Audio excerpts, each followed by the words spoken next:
Y vamos a hablar a esta hora de educación. El reconocimiento del rol público de las universidades privadas del CRUCH y la tipificación del lucro en la educación como delito son algunas de las modificaciones que presentaría el gobierno a la reforma a la educación superior.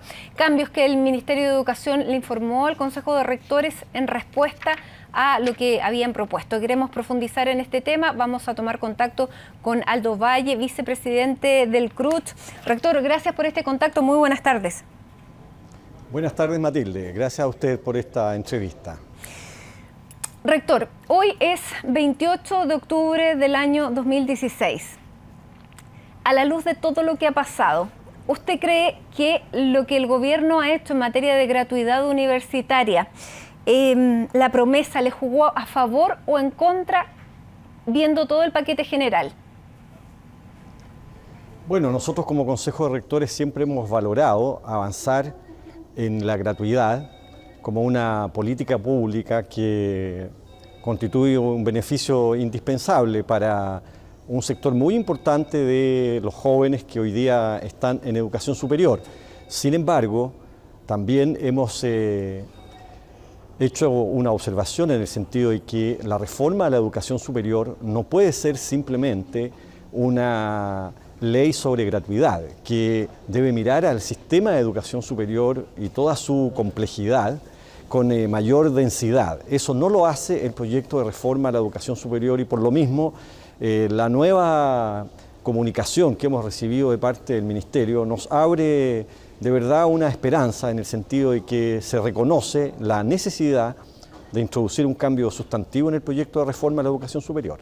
Ahora, hay también críticas respecto a este protocolo de rediseño, porque yo le reitero, estamos a 28 de octubre y todavía no se manda el proyecto en su conjunto y hay este protocolo en que establece que hay un compromiso público con las universidades del CRUCH. Sin embargo, hay críticas respecto a que no se le da la importancia ni la relevancia a las universidades estatales. ¿Qué le parece a usted esa crítica? A mí me parece que eso es muy claro en el proyecto de reforma a la educación superior, sin perjuicio de que haya un título destinado a la regulación de las universidades estatales. Lo cierto es que el proyecto de reforma a la educación superior es, tal como está hoy día ingresado en el Congreso, es más bien una ley de fortalecimiento de la oferta privada en educación superior mediante precisamente esa política de ampliación de la gratuidad.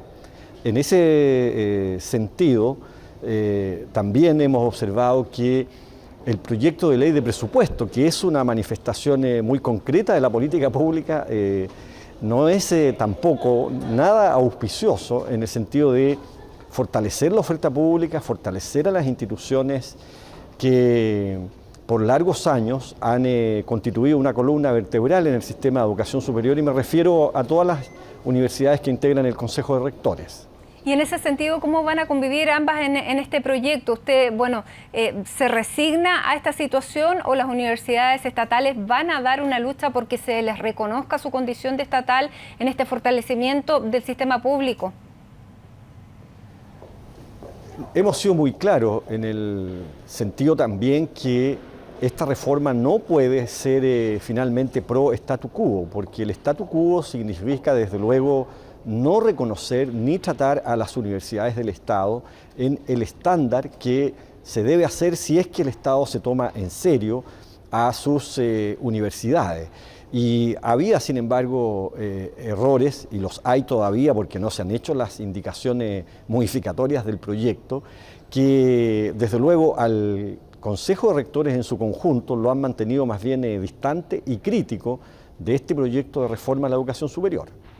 Bueno, eso es lo que ustedes como Consejo de Rectores dicen.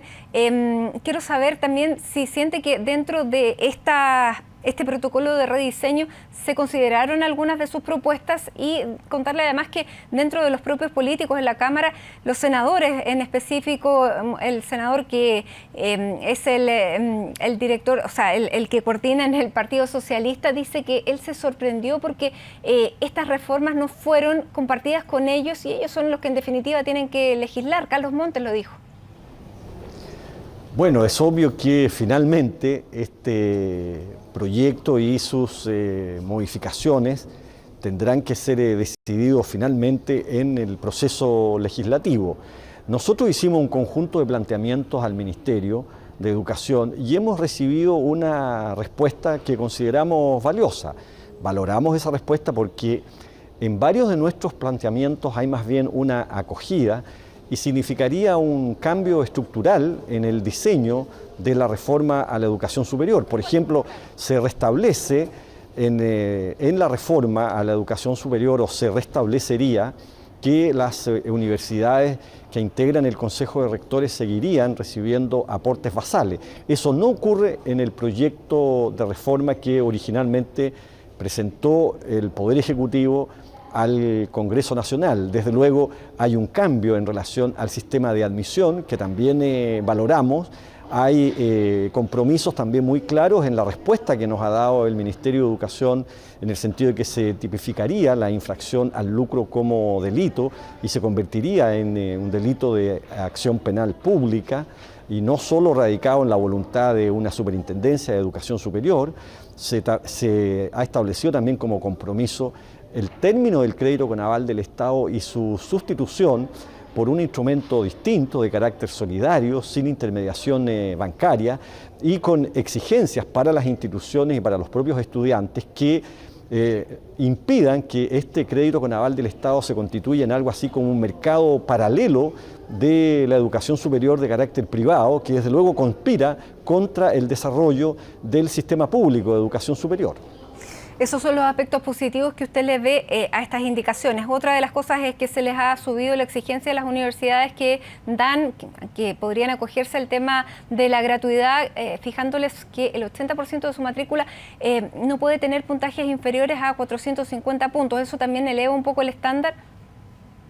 Bueno, no es una exigencia muy alta, pero es mucho mejor a que no haya ninguna exigencia, porque es evidente que en ese caso el Estado no está promoviendo fines públicos y se termina utilizando el dinero público para fines más bien distintos o nada serios en materia de educación superior.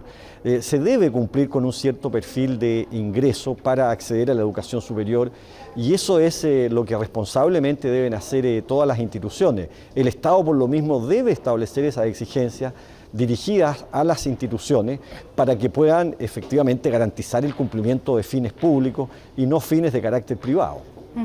Rector, volviendo al tema de los tiempos, estamos a 28 de octubre, se lo reitero. ¿Cuándo van a entrar estas indicaciones? Porque también ya hemos visto que hay polémica. El senador Ignacio Walker ha dicho que a él no le parece que se tipifique como delito el lucro. Por ejemplo, ¿a ustedes les dieron alguna fecha para que entre a la discusión finalmente?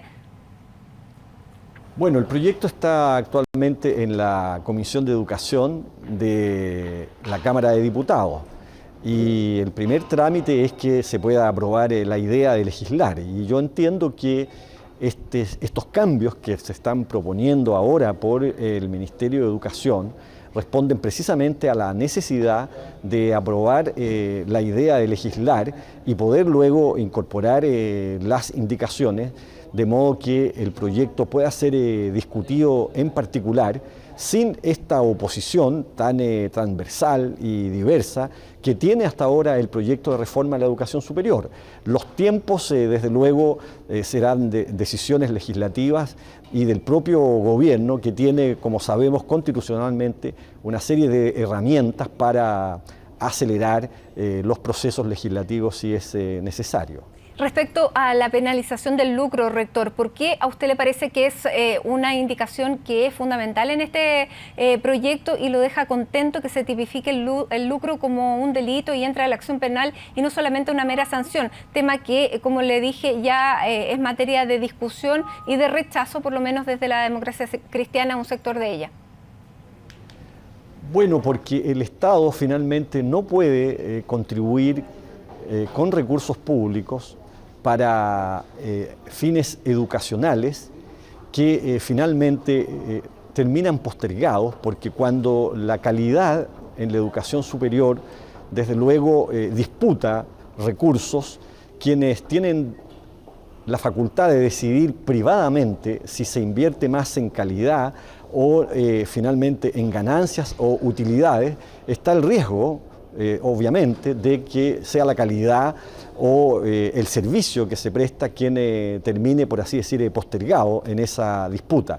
El Estado debe, por lo mismo, mediante la legislación, es decir, mediante una decisión democrática, establecer esos límites. Y en Chile creo que hay una experiencia suficiente para entender que no bastaría con una prohibición de carácter genérico, como la que hay hoy día, y menos porque también la experiencia ha demostrado con meras facultades administrativas. Entonces, el que haya una sanción de carácter penal hará eficaz el respeto social a la prohibición de lucrar con recursos públicos o con recursos privados, creo yo, incluso más en educación superior, porque es la sociedad la que termina, creo yo, muy desfavorecida cuando el dinero que destinan las familias o el propio Estado a la educación finalmente se deriva, ¿no?, a la apropiación privada para fines distintos a la educación. Muy bien.